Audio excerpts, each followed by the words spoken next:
Good morning everyone, and welcome to the webinar Learn to Gesture Like a Professional Speaker.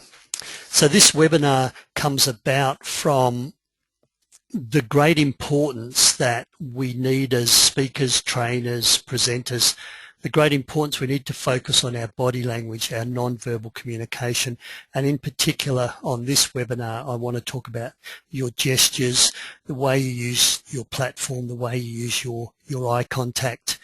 And we see those speakers that have really good messages and they might be quite passionate, they might seem very relaxed, but their body language just detracts from what they're saying. So your body language is really important, and that's the purpose of this webinar.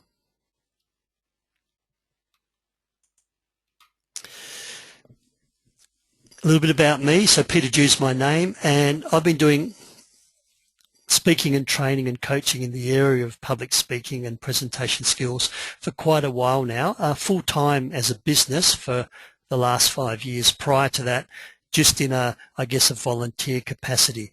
And my passion is helping people confidently and effectively speak, get their message across, say what they want to say.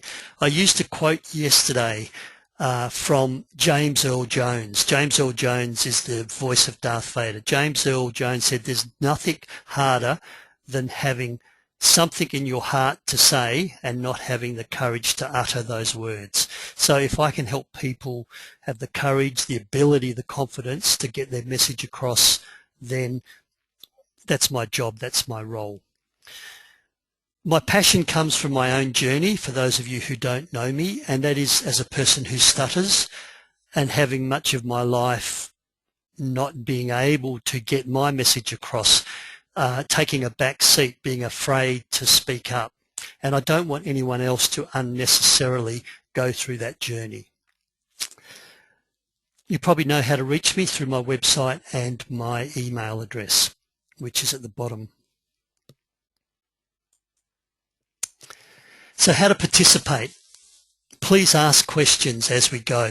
There's a couple of places where I'm going to stop and pause, and I'll have a drink of water, and during that time that's when I want you to consider questions. But don't wait necessarily for that question screen to come up. At any time you want to ask a question, please do.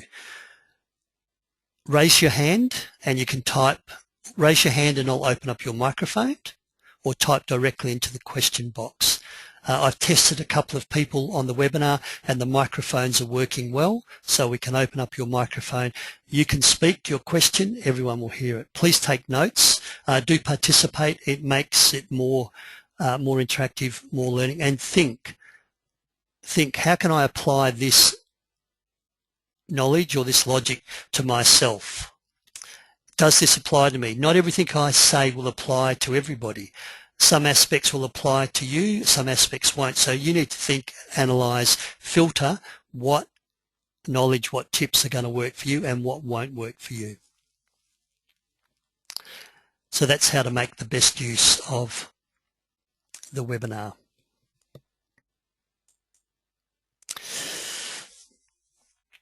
In my introduction, I mentioned gestures being so important. This is some fairly old research from University of California, Los Angeles campus, UCLA. And it looks at lecturers and how their students obtain the information, the knowledge that they need to go away and pass those units. And they studied students over a couple of years, and what they found out was about 50% of what they got, what they took away from their lecturers, was in the body language and the movement. About 30% was in your voice, your sincerity, your passion, your use of pause, your intonation. And about 10% was in the words that you said. So in other words, the content as you would read it word for word. That only conveyed about 10% of the message from what students took away. Now this research is fairly old, and some people say that it's not valid anymore, but I would still suggest, and I'd still put forward, that over half of your ability to connect, engage, influence and persuade an audience is delivered through your body language and your gestures. Malcolm Gladwell, very interesting author, written quite a few good books, Tipping Point, Outliers, What the Dog Saw. He looks at some research around job interviews, and what he's discovered is that an interview panel has generally formed an opinion of the applicant within the first 15 seconds. So first impressions really count. So your body language, your gestures as a speaker, as a presenter, as a trainer, the audience is forming an opinion very quickly. This research was about video recording some job interviews, and the interview panel saw this person for an hour, and then they rated them on a range of emotional intelligence, you know, those soft skills, loyalty, integrity, honesty, those kind of soft skills. They took the first 15 seconds of that video, of that 1 hour interview, and showed it to a random group of people that had no idea what this was about, gave them the same rating scale, the 15 seconds of video that they saw, and then they rated them the same as the interview panel did that had 1 hour. The result was 80% correlation. So, yeah, the first 15 seconds really counts.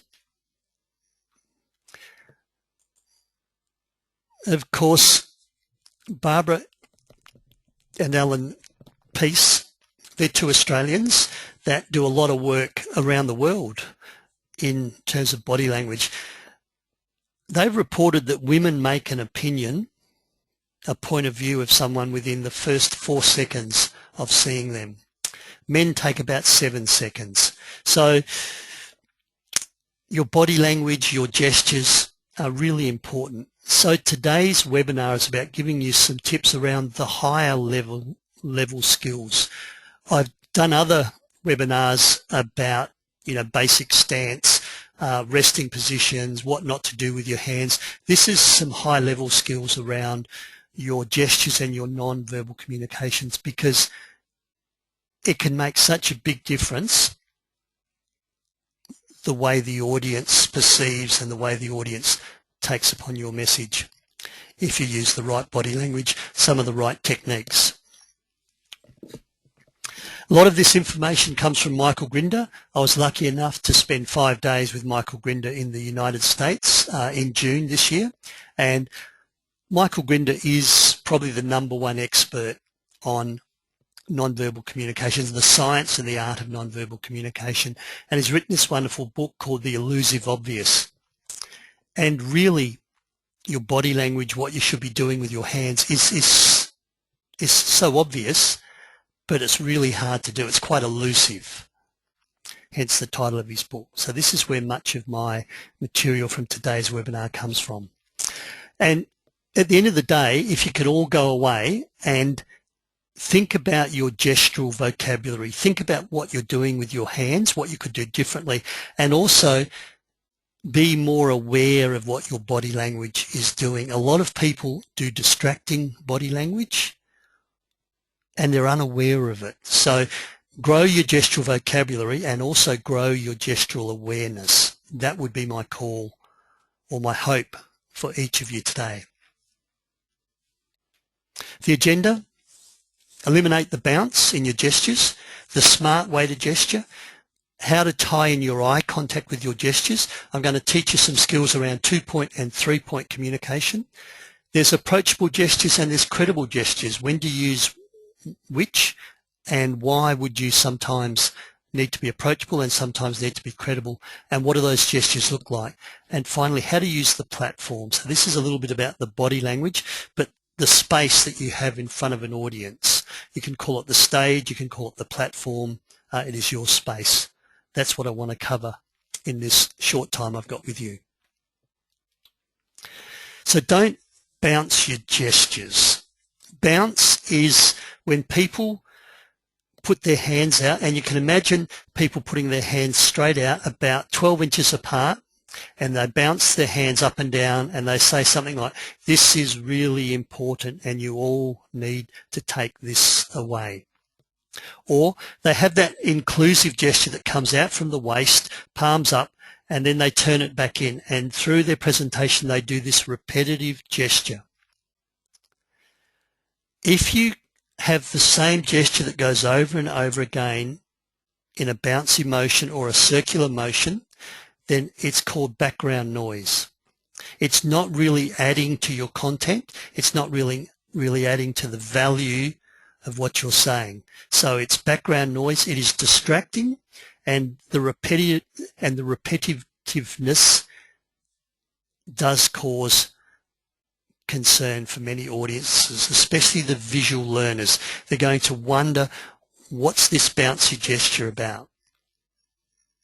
It's important that your gestures are congruent and in line with what you're saying. So they add value and they amplify what you're saying. They don't just flap or bounce up and down because you think you need to move your hands around. That is not good gesturing. So that's the first thing I want to leave with you.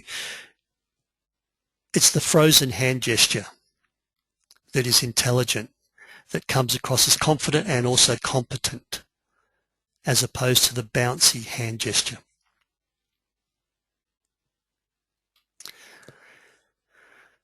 So Michael Grinder talks about the smart way to gesture, and this way eliminates the bounce. When you're speaking, you will normally say something, some words, some content, then you'll pause. It's good to pause. You'll pause to breathe. You'll pause to leave the audience time to think or absorb what you've said. Then you'll speak, and then you'll pause. People who speak and speak and speak and don't pause at all, and they become incessant talkers, and they keep on talking. If they don't stop soon, you think they're going to run out of breath. They don't come across all that well. And we do see those very rapid speakers. Barack Obama speaks very quick, but he has a wonderful use of pause. When you're gesturing, the correct way to do is you make your gesture while you're speaking, and when you pause, the gesture just freezes. So the gesture doesn't bounce, the gesture doesn't keep moving when you pause. So say something and make your gesture. Every time you pause, just leave your hand exactly where it is. Move on to say something else, and the next gesture will come that's appropriate, that adds value, that is in line with what you're saying. This is the frozen hand gesture. This eliminates the bounce, and this makes you look competent, confident, and very credible as a speaker.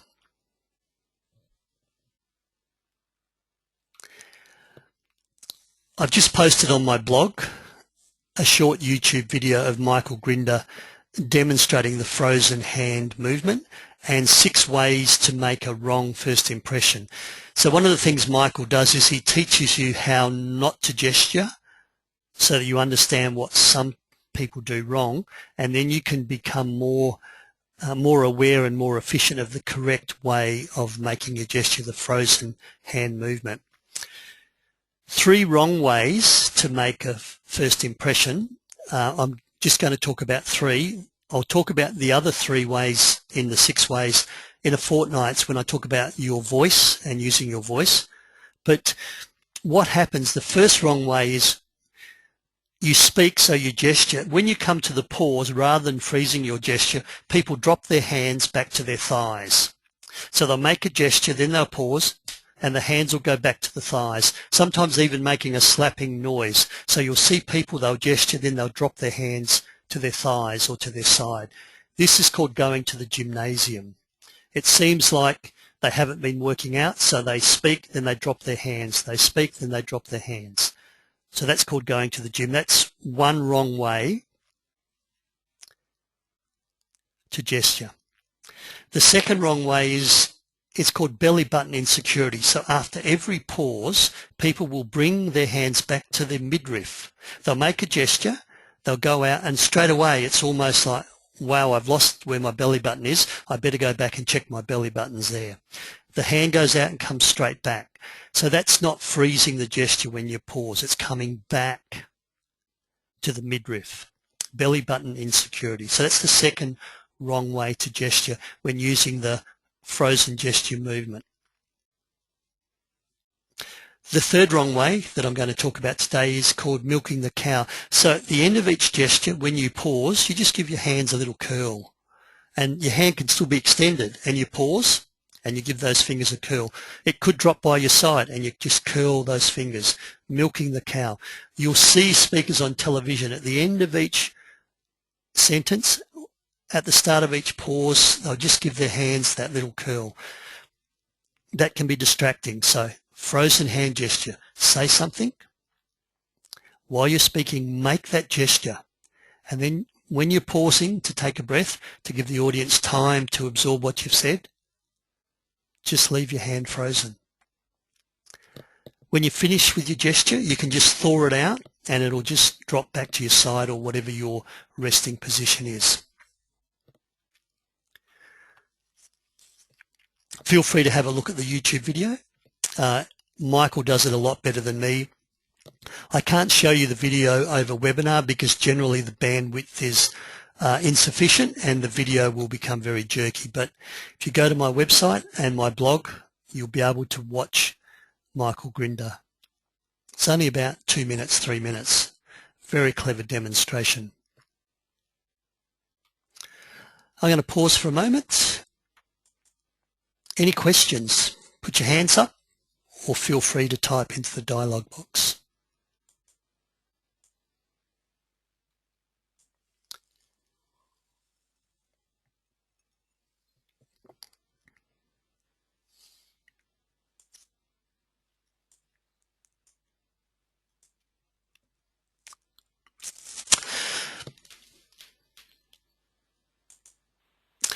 Yes, Andrea, fire away with your question.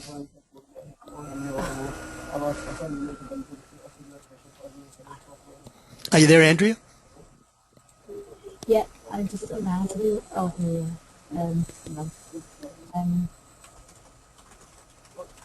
You're typing, are you? yeah. Oh, I've opened up your microphone, sorry. Okay, I'll wait for Andrea to type in her question. If anyone else has a question, also feel free, put your hand up and I'll open up your microphone, or just type the question in and it appears in my dialog box.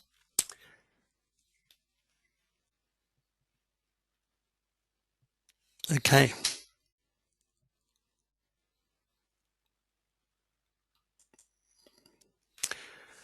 I want to talk to you about gestures and eye contact now. I'm still waiting for Andrea's question. Eye contact overrides your gestures.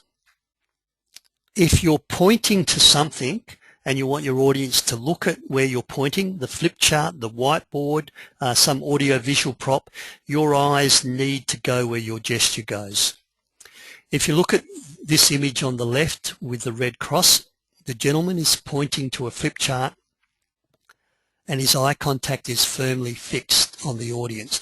The audience will find it really hard to break eye contact from him and look at his gesture. The young lady on the right with the watering can, she's looking up at the watering can, and if she was presenting and the audience would follow her eyes and follow her hand and look at that gesture. So if you're doing a gesture that is directional, that is to an audio-visual aid, you're flip charting or you're on a whiteboard, you need to take your eyes to where your hand is. A real simple example is just stand in front of a group of people, fix really strong eye contact on them, point your hand up to the roof and say, look, I think there's a hole in the roof. And you just watch how hard it is for them to look at the roof because you've got them fixed in your eye contact. If you want them to look at the roof, you must follow your gesture with your eyes. So that's really important. In Australia, eye contact is overtrained. It is almost taught that you must make eye contact with the people 100% of the time. No, not always. Eye contact is engaging. Eye contact builds trust. Eye contact helps you appear to be truthful. But when you gesture, your eye contact must follow your gestures. So it appears that Andrea was asking a question about eye contact, and I'm answering that question right now. Okay.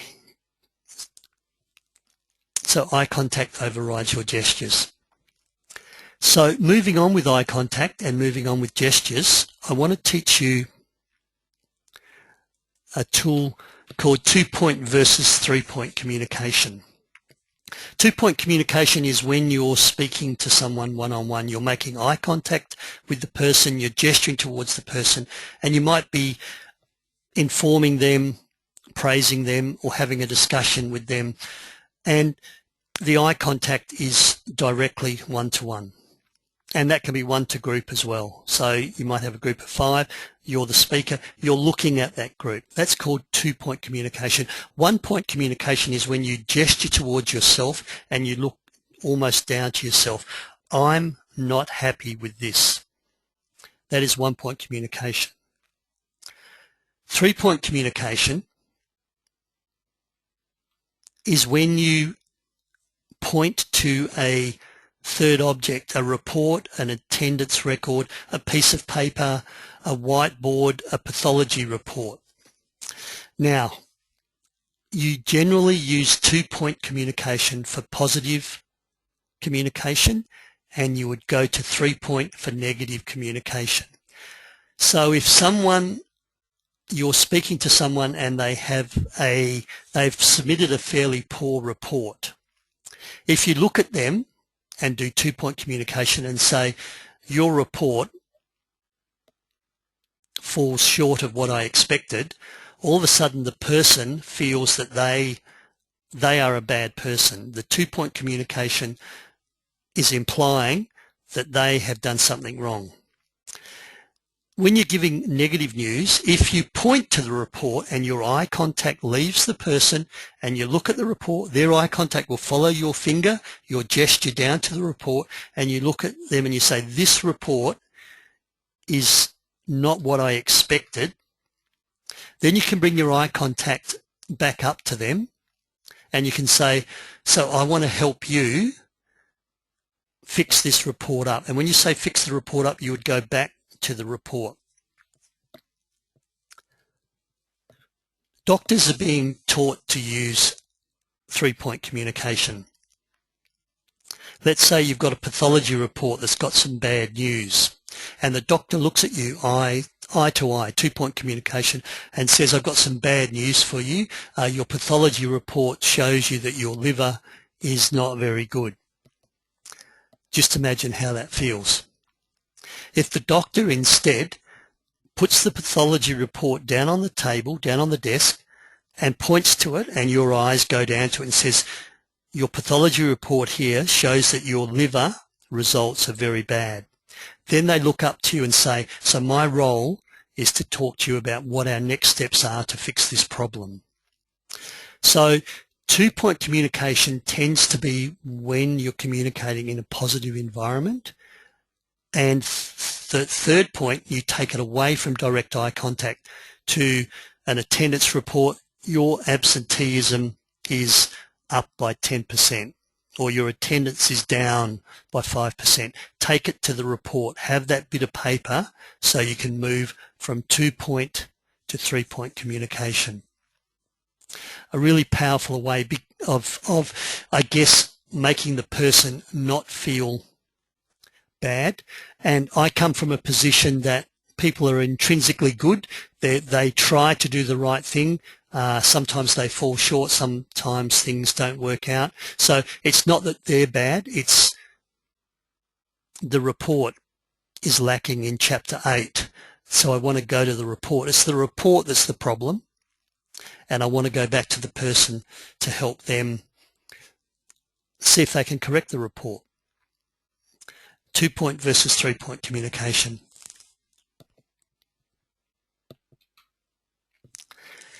So going back to this gentleman here, I'm not sure whether he's delivering good news or whether he's delivering bad news. The audience are looking at him. He's pointing to the graph. So if he was delivering bad news, his eye should be at the chart, and that rising graph might be their absenteeism rate or their cost of production's going up. And then he would turn back to them and he'd say, so I want to work with you so that we can address this problem. If he's delivering good news, and that's productivity or that's profitability, then his gesture should be towards the people. Great job, guys. Productivity's gone up by 10%. And he would then point to the productivity, but his eye contact should follow his gesture. So this is kind of an example of where the gesture and the eye contact are not congruent. He's trying to indicate to you to look at this chart, but his eyes won't let you go there.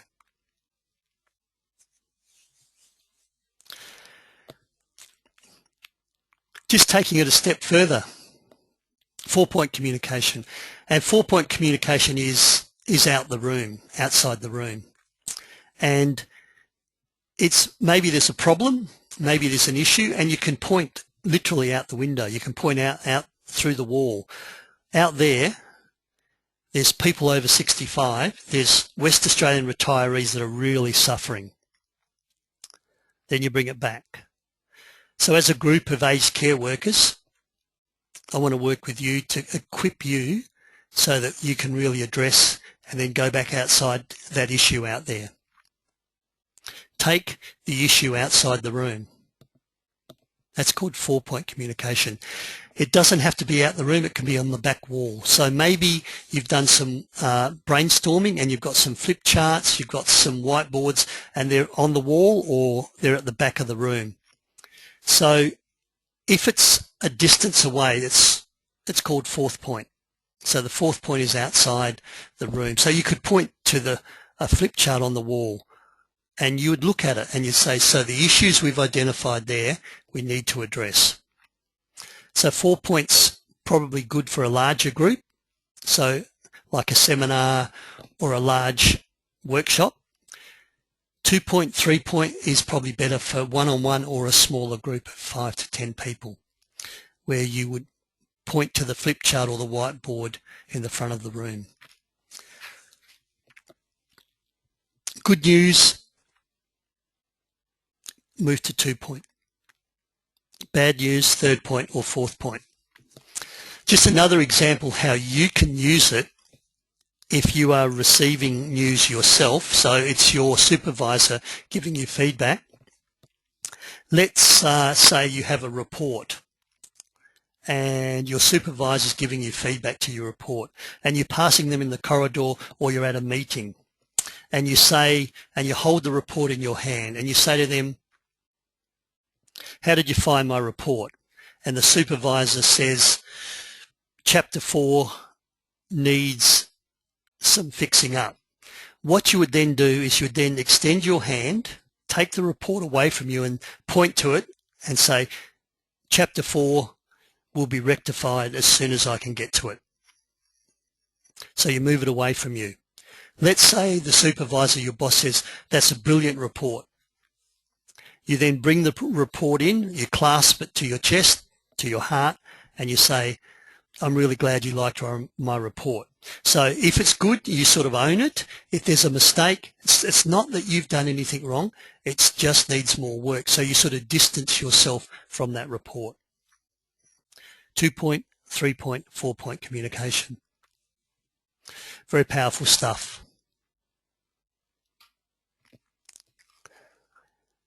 Any questions? Has anyone ever had a GP deliver them bad news with eye contact to eye contact? Just going to pause for a moment. Once again, put your hand up.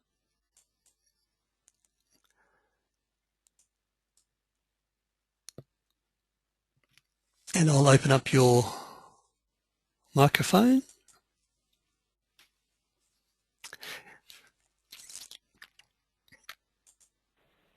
Yes, Denise. Yes, I've had that situation where, the GP looked directly at me, but not at the report. And it was quite a, one of those first off one Yep. situations. Yeah. Yep.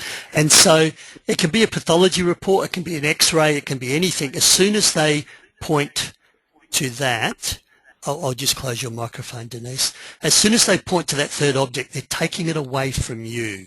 And the issue is now becoming more neutral. And then they can come back with you, which is, what are we going to do now? How can I help you through this? How can I help you fix that report? How can I help your absenteeism get back on track? Or whatever it is. And whenever they refer to the problem, then they take it away to a visual point. Thanks for that question, Denise. Thanks for your comment.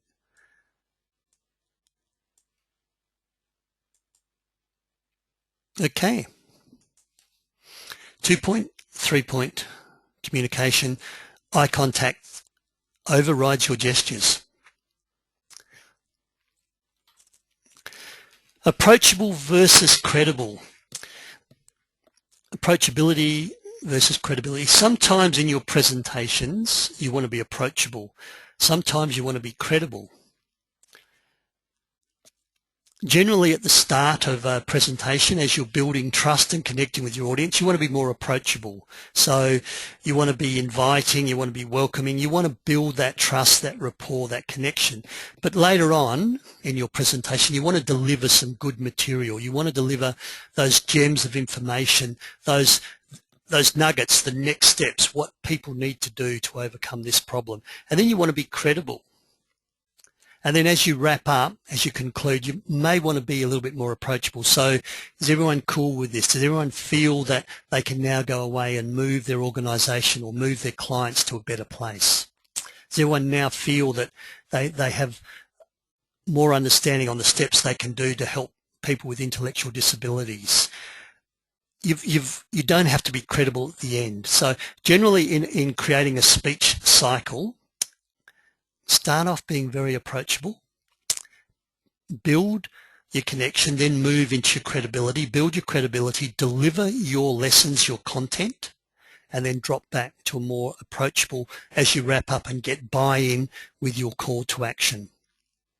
Some people come across at the beginning of their seminar, the beginning of their presentation, they come across hard, strong, credible, and they deliver, this is what you've got to do, before they've earned the right, before they've had the connection, and they're seen as not very approachable, and sometimes their message is not taken on board as readily as they would hope.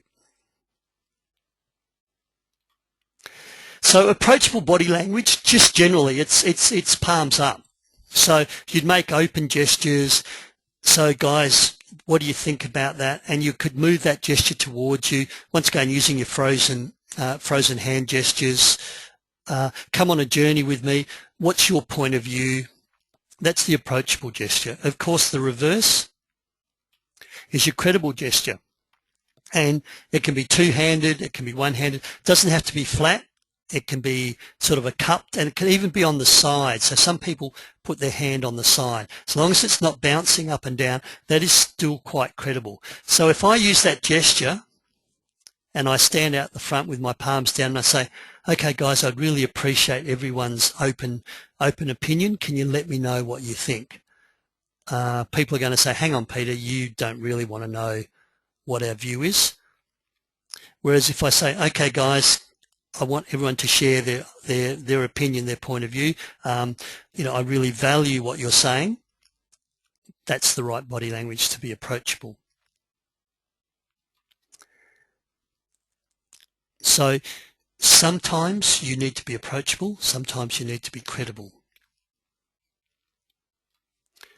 This gentleman at the moment is adopting approachable body language.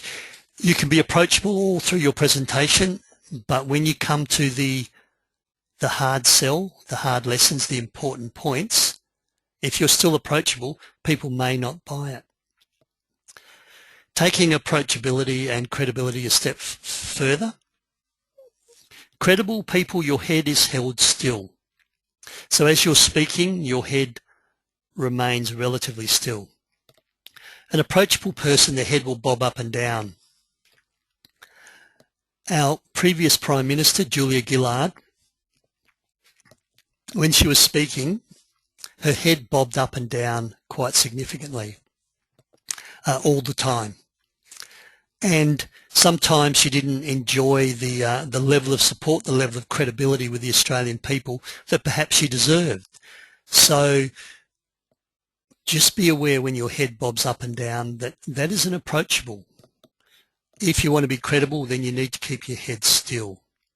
There's a couple of things on voice. I'm going to talk about those more in a couple of weeks when I do the webinar on using your voice. As I said, palms facing down, palms facing up. When you're credible, you're sending information. This is what you need to do. These are the 4 steps that you need to take. This is what every organisation needs to do in terms of their policy. When you're approachable, you're seeking information.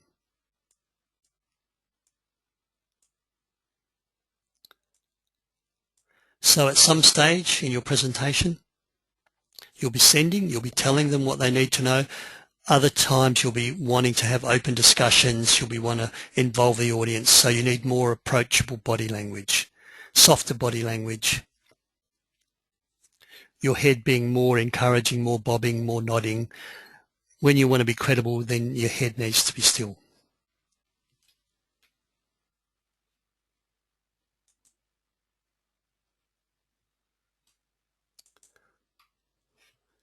Credible versus approachable. I'm just going to pause for a moment, type in any questions.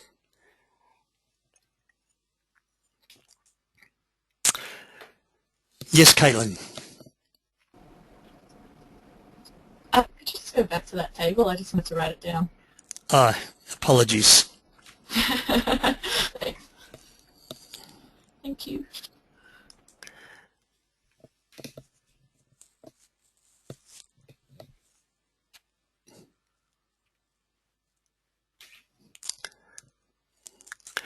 Okay.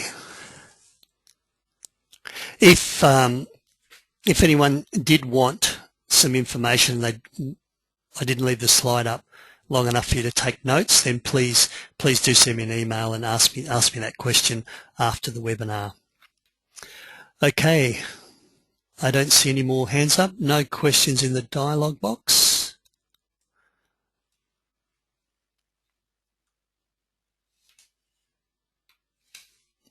I hope that's sufficient for you, Caitlin.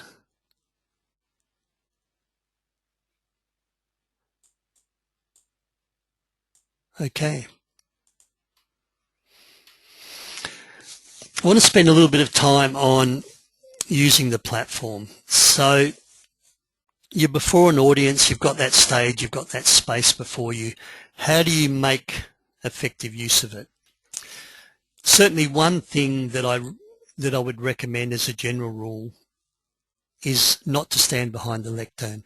The lectern places a barrier between you and the audience, and it's not one of the most powerful positions in the platform to create an adult learning experience.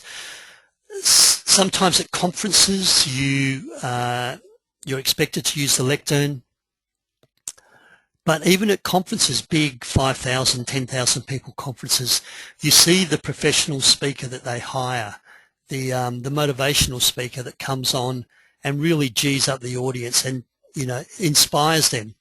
And you'll notice that those speakers very rarely stand behind the lectern. So it is possible to get out behind the lectern.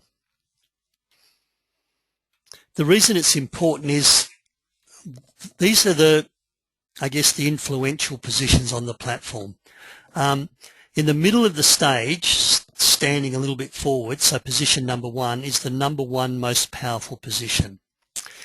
The second most powerful position is in the middle of the stage, but not right up the front, just back a little bit. Not right at the back stage. I see some people walk right back as far away from the audience as they can, almost to the curtains on the stage. That's, I'm trying to hide, I'm trying to get out of the limelight. So I guess 2, 3 and 4 is in the middle of the stage in terms of depth, but not right up the front. So I guess if there was a stage further forward than number 1, you'd fall off the stage. So you're right on the edge of the stage. If you deliver most of your content from position number 2 and move forward to position number 1 every now and then to nail or to really enhance your key points, that is very effective use of the platform, the stage. The third most powerful position, the third most influential position, and this comes from neurolinguistic programming, is to the audience's left-hand side, where most lecterns are. And the fourth is on the other side. So if you do stand behind a lectern, which would be either side of the room, you're neglecting this corridor of influence. When you come out from behind the lectern, you're making yourself completely available to the audience. You're exposing your vulnerabilities. You're there. You're showing that you're there and you're prepared to take the risk purely for the audience.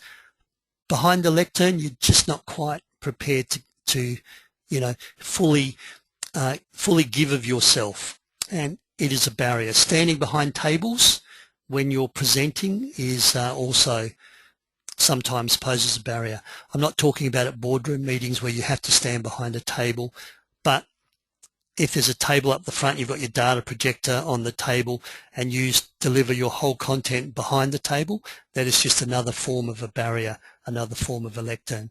So try and use the center of the stage wherever you can.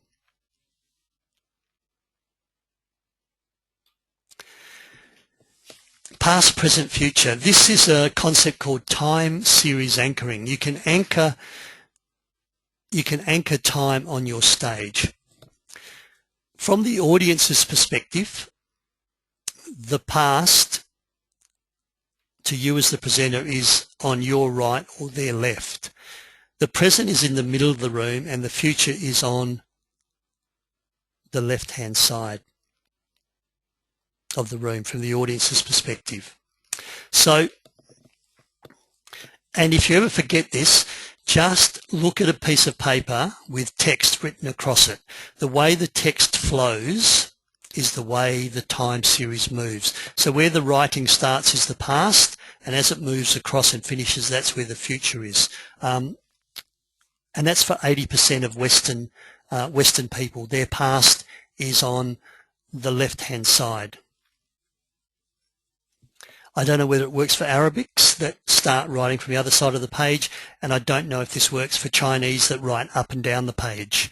But as a general rule, past is on, as a speaker, it's on the right-hand side of the stage. So what you can do, you could start in the middle and you might be speaking about something. You might be speaking about cystic fibrosis. Then you might want to go back into the past. So you just move across to here in the platform and talk about what cystic fibrosis was like 15 or 20 years ago. Then you might move back to the middle, where we are at the moment, what treatment's available, what research is happening, and then where you see yourself in 10 years' time with new antibiotic advances, new therapies, and, you see a future where cystic fibrosis is just another condition that people live with. And then you'd move back to the center with your conclusion. Once you've time series anchored, you can now just gesture. So if you're standing in the middle, you could gesture to the left-hand side for the past. You could gesture to the right-hand side for the future. And you've anchored people in terms of that. You might move to here and say, at lunchtime, you might move to this side. So this morning I spoke about this as you're recapping. Now I'm going to talk about this. This afternoon and move to the future, I want to talk about this. Okay, move back to the middle. I'm now going to talk about this. This is the present. That's one way you can use the platform to create time series, increase adult learning, and just help people memorize things. Past, present, future. Decontamination.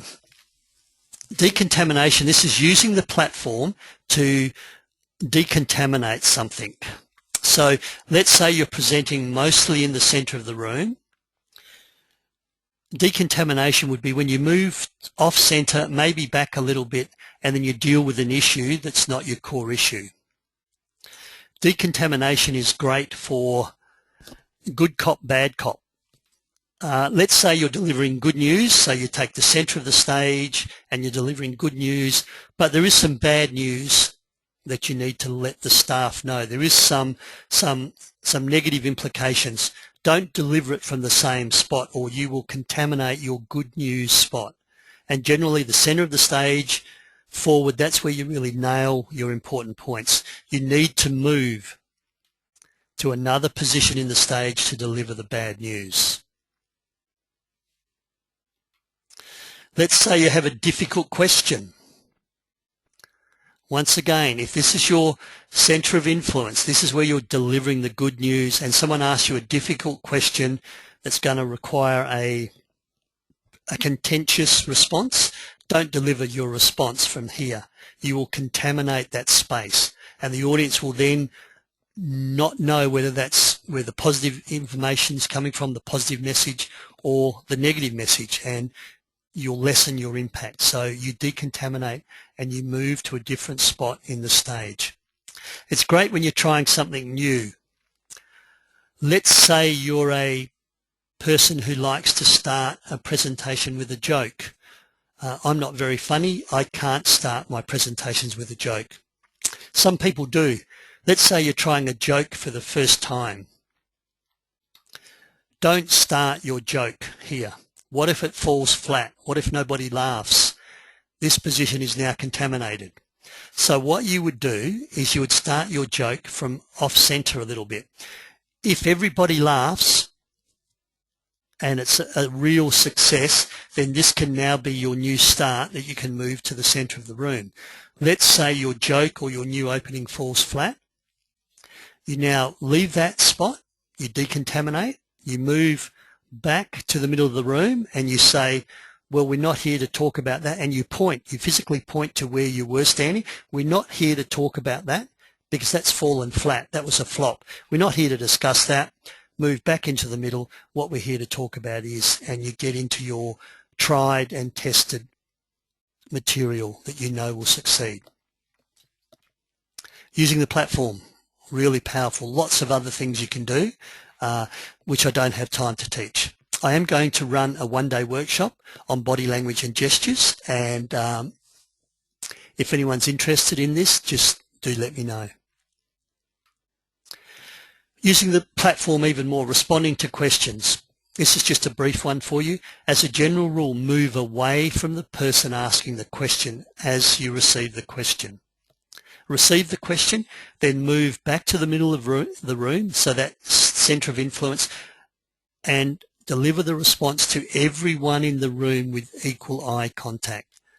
One of the mistakes I see with people responding to questions is they move towards the person who's asking the question.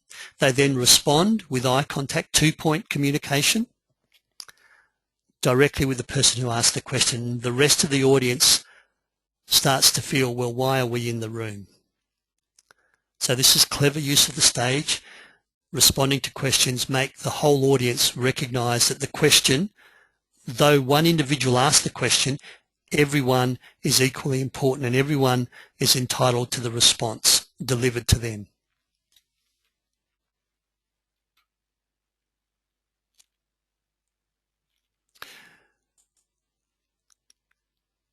Use your platform. I probably taught you 3 or 4 things in the platform there. As I said in my opening introduction, don't work out what's going to work for you. Don't try everything at once. If you are a stand behind the lectern, a stand behind the table presenter, maybe your first step is just to move into the middle. And once you've been doing that for 3 or 4 seminars and you start to feel comfortable, then you might start to use different positions in the platform. You might start to decontaminate. You might start to use time series anchoring. Got a question from Denise.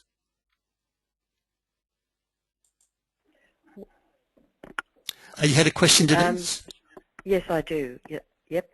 What if someone's doing that, but their papers are behind the lectern or on the side of the lectern?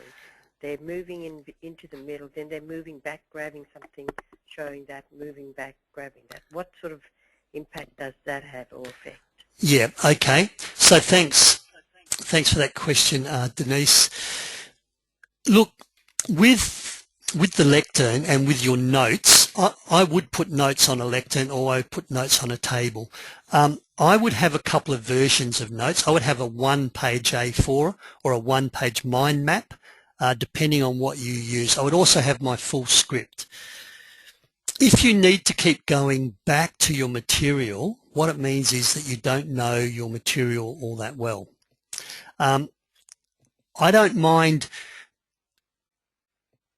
speaking about my content without the lectern, without my notes, and every now and then maybe I've got a statistic, I've got some data, I've got a quote that I can't remember. I will then go back to the lectern and just grab that quote, grab that data, grab that information. It is okay to go to the lectern, by the way, to grab a drink of water. So you might have a glass of water at your lectern or at your table. It is okay to go back, but most of your material you're going to deliver without reading notes. If you're reading from your script or you rely 100% on your notes, then I think you're underprepared. So I present one-day workshops with my notes, but I might refer to them once or twice in a day. Andrea, how do we get our nerves? How do we get over nerves speaking from the audience at a seminar? Andrea, that's a whole webinar. In fact, I've done a webinar on how to overcome nerves and become more confident. There's lots of ways to get over your nerves, Andrea. I probably don't have time to cover it. Do more of it. Speak at least once a week. Join a Toastmasters club. Nerves are a state of self. Some people say it's a state of selfishness, so just move out of that state of selfishness and be present 100% for the audience. Nervousness means you're focusing on you, so start to look outward.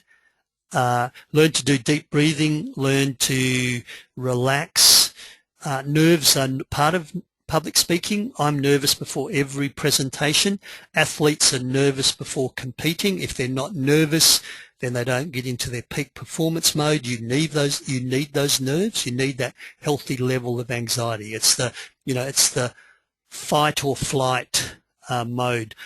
I don't want you to be so nervous that you freeze. So it's the deep breathing, the preparation, the relaxation, the recognition that people don't see your level of nerves, a whole range of things. Send me an email and I'll give you a link to one of my older webinars. That was that's a whole 1 hour webinar. Okay, moving on. Okay, Caitlin's audio went off. I've answered Andrea's question as best I can in the short time. One last high-level thing, verticality of eye contact. This is from your audience's perspective. When you make your audience, so think of this person as looking at you. When you make your audience's eyes go up, they're thinking, they're analysing, they're considering. How do you make the audience's eyes go up? You gesture high. You go to a whiteboard, you go to a flip chart, and they look up. So when you want them to consider or think or to analyse, put some stuff, go visual, go high, put some stuff on the whiteboard. They'll look at it, they'll start to think about it.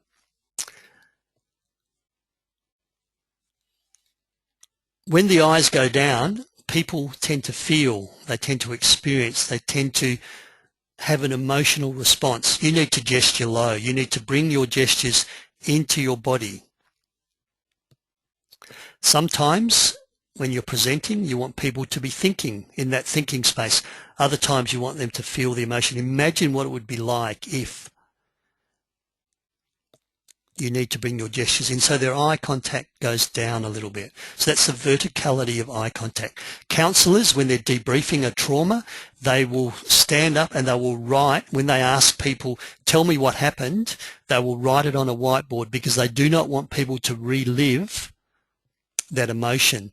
So if that gentleman in that picture said to you, after you've been held up in a hold-up, an armed hold-up, can you tell me what happened? You can imagine that person going through that trauma again. Whereas if I stand up and say, can you describe to me what happened step by step? Yes, so the man walked into the bank, he asked for money, and you write it down. They're just going through the process. They're thinking and they're analysing. Sometimes you need your audience thinking, sometimes you need your audience feeling. The verticality of eye contact.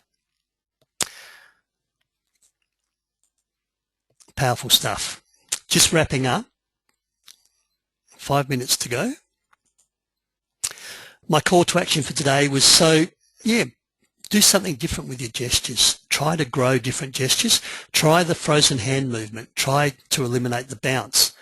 Are you aware of what you're doing with your body and your gestures? Raise your gestural awareness. Get someone to give you feedback. Practice in front of a mirror. Video record one of your presentations and have a look at what your hands, what your feet, what your body, what your eye contact is doing. So do expand your gestural vocabulary. As I said earlier on, it's probably over 50% of your ability to engage, to communicate and to connect with the audience.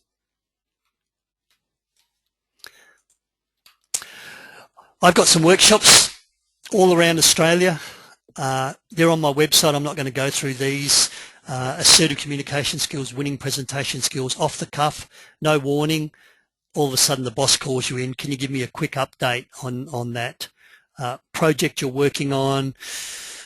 Job interviews, off the cuff speaking. Feel the fear. So Andrea, how do you overcome nerves? How do you overcome fear? Feel the Fear workshop is not about public speaking per se, but a really great workshop for overcoming fear of anything. I'm in Perth, I'm in Melbourne, and I'm in Bunbury, so make use of me. They're all on my website. Next webinar, 26th of September, will follow on, will dovetail really nicely with this workshop, how to use your voice. So when you want to be credible, it's a different voice pattern to when you want to be approachable. How do you use your voice for maximum impact? What are some of the tips you can use? What do you do if you've got a flat, monotone, boring voice? How do you create vocal variety? Once again, webinars on my website. Send me an email if you have any further questions. There's my website. And still got a few minutes, so last questions. Any last questions before we end the webinar?